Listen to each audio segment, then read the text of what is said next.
Suami mendiang Empok Alpa, Aji Darmaji jadi sorotan setelah dikabarkan berkonflik dengan keluarga almarhumah. Konflik itu kabarnya disebabkan lantaran isu rebutan warisan. Empok Alpa meninggal dunia pada Jumat, 15 Agustus 2025, setelah berjuang melawan penyakit kanker payudara. Komedian sekaligus presenter dengan nama asli Nina Carolina itu meninggalkan seorang suami bernama Aji Darmaji dan 4 orang anak. Namun siapa sangka, baru genap sebulan Empok Alpa meninggal, Aji Darmaji disebut bersitegang dengan keluarga sang istri lantaran isu rebutan warisan. Kakak Empok Alpa, Empok Banong pun mengaku malu dengan adanya kabar miring tersebut.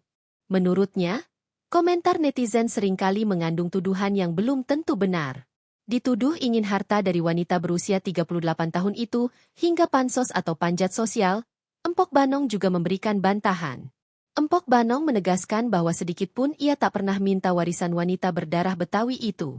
Kalau Empok nggak pernah seujung kuku pun minta warisan dari Empok Alpa, nggak pernah, tegasnya.